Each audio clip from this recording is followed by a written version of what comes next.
Hi everybody, happy Saturday. Welcome back to English 217 Grammar and Editing.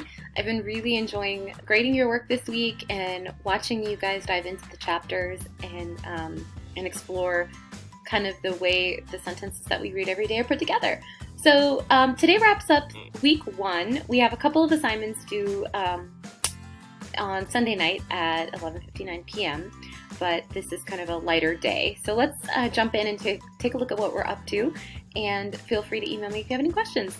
So as per the usual, you're going to click on content to see what we're up to for the day.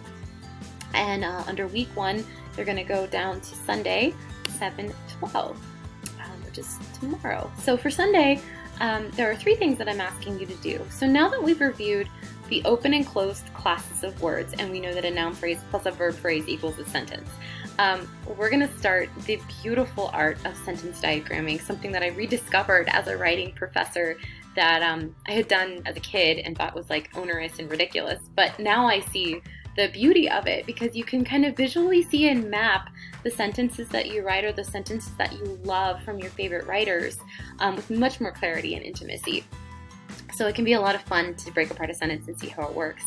So we're learning the Reed-Kellogg system. There are a couple of them, but that one is the one that Colm et al. Use in the textbook, so that's the one we're using for this class. And once we finish chapter 3, you'll know all the sentences in the English language, because they all follow one of 10 patterns, which is crazy to think about as well. So for activity 1, you're going to read the first half of the chapter. We're breaking it into 2 because it's a long chapter and 10 sentence types are a lot to kind of take in at once. So we're going to split them up. So for this assignment, I'm thinking it might take you about an hour to get through it. But, again, that's just an estimate of time. So what I want you to do is just do the first half of the chapter. You're going to read chapter 3, sentence patterns from page 29 to 40, focusing on the first 5 patterns.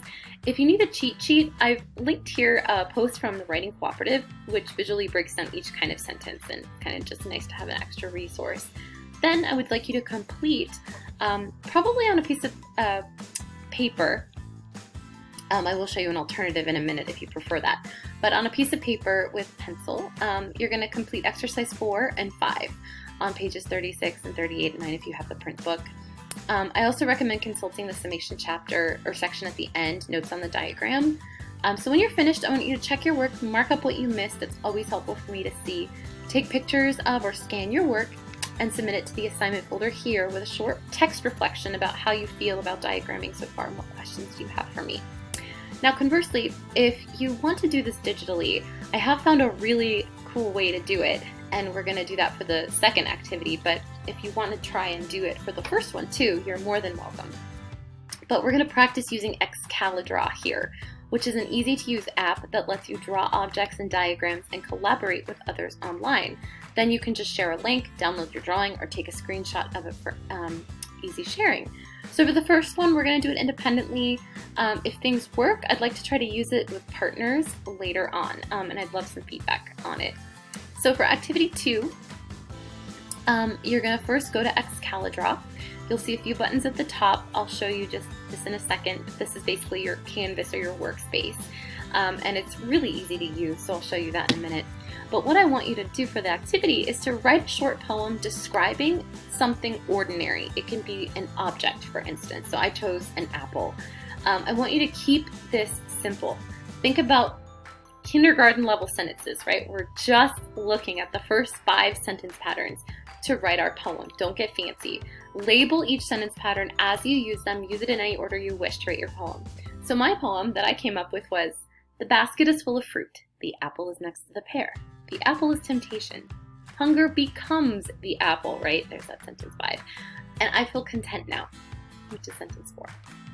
So as you can see, I've mixed and matched them to describe my apple. And so then what I would do is diagram my poem. So I would diagram all 5 sentences. So I'll show you that in a second.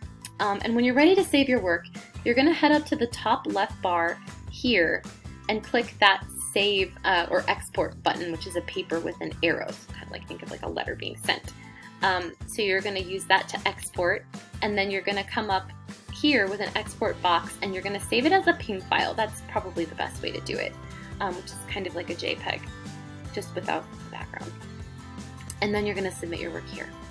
Lastly, we have a discussion, which I'll get to in a second. First, I just want to show you Excalidraw, which is here. So when you pull it up, as you can see, these are the different kinds of buttons. Really the only one we're using today is this one, which is the export one. Here you can change the color, you can change the background, you can change the way your boxes fill, your line stroke, your style, the way the lines look, and the opacity. But here's where you're going to use things to draw your diagrams.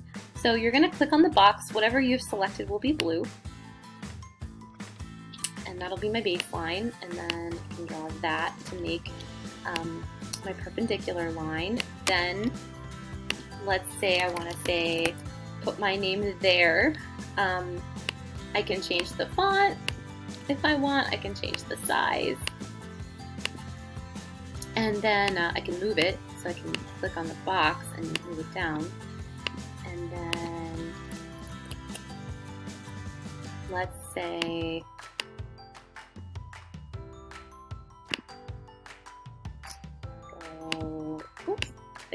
back to this.